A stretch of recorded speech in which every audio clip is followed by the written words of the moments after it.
Bonjour à tous, cette vidéo pour vous montrer l'utilité des indicateurs dans notre trading. Comme vous voyez ce graphe, qui est un graphe du gold en 4 heures, donc un graphe qui est nu, sans indicateur. J'avais repéré ici une zone d'achat. Et on voit bien que cette zone a très bien fonctionné, donc je suis toujours à l'achat sur le gold. Bon, soit. Si on voit le graphique tel qu'il est là, eh bien, on pourrait légitimement se dire que le prochain objectif est ici. Très bien. Ici, ça fait, vous voyez, on est à 4590. Pour arriver jusque-là, c'est 4670. Donc 80 points de plus. OK. Soit, si on est en swing trading, qu'on a pris notre position avec protection de ce trade sur plusieurs jours, aucun souci. Maintenant, quand je fais de l'intraday et que je souhaite clôturer toutes mes positions le soir. Regardez si je rajoute les indicateurs. Et là, on va avoir un exemple très précis que je tenais à vous partager. Voilà. En bleu, vous avez la moyenne mobile 7 périodes. En vert, la moyenne mobile 20 périodes. Et c'est bien celle-ci qui m'intéresse. Au niveau des points pivots, on voit que le point pivot se situe ici et que R1, donc la première résistance journalière, se situe ici. Ça pourrait être légitimement mon objectif.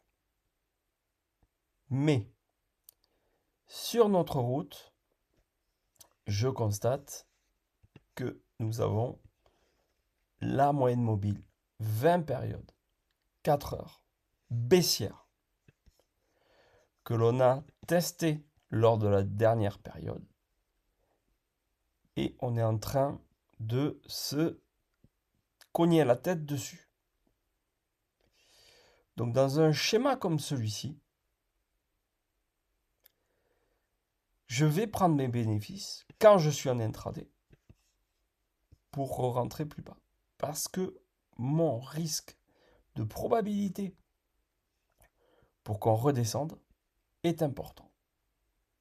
Et à ce moment-là, qu'est-ce que je vais viser? Eh bien, je vois que j'ai cette MM7 qui remonte et qui va se situer à peu près au niveau du point pivot.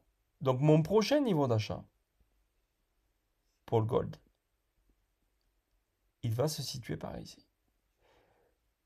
Grâce au soutien de cette MM7, 4 heures. Et là, on va chercher à casser cette moyenne mobile 20 en 4 heures pour aller d'abord chercher R1, puis la MM50. Bon, après, il y a d'autres choses, hein. Le gros niveau, il est plutôt par ici. Voilà. Mais là, on sera vraiment libéré. Mais pour le moment, j'ai un gros niveau de résistance au-dessus de la tête. Et les probabilités dans les prochaines heures est pour que l'on ait un reflux. Rien de grave. Ça ne veut pas dire on remet en question le trade. Comme je vous le dis, celui qui est rentré là et qui est en swing trading, il n'y a aucun problème. Par contre, quand on fait de l'intraday, effectivement, ça peut être frustrant. Bah oui, vous avez le gold qui repère 20 dollars, 30 dollars. Oh, vous dites, mince, j'avais tant, je les ai plus, euh, il faut que je clôture ce soir. Voilà. Voilà comment une journée qui aurait pu très bien se passer, eh bien, tourne un peu moins bien. Donc, la moyenne mobile 20, quand elle est bien baissière, ça ne veut pas dire qu'on ne va pas la casser. Mais lors des premiers tests, du premier ou du deuxième test, et quand elle baisse, il y a des probabilités pour qu'on ait un reflux. Et dans un monde idéal, quand on a cette MM7 qui remonte derrière, qui vient en soutien, qu'on s'aperçoit que le test est positif et concluant, eh bien là on a un beau niveau d'achat à nouveau pour se remettre dans le sens de la tendance et aller enfin chercher la cassure. Et une fois qu'on a cassé la MM20, on va chercher la MM50 qui, elle, à son tour, sera bien baissière. Voilà. Et voilà la suite de la vidéo. Donc j'évoquais tout à l'heure la résistance sur cette MM20 4 heures qui, vous voyez, est au milieu de nulle part et qui fait bien office de résistance pile au milieu entre le pivot et R1. Et on voit bien qu'on a eu un magnifique rejet, d'où l'intérêt, en fait, à mon sens, sauf quand on est investi moyen long terme, eh bien de prendre ces bénéfices puisque, regardez, on est monté, on était à 4595 et là nous sommes à 4565, c'est-à-dire que voilà, on a baissé de 30 $. Voilà, après les acheteurs, là, vous voyez, il y a à la clôture la MM7 4 heures va peut-être remonter.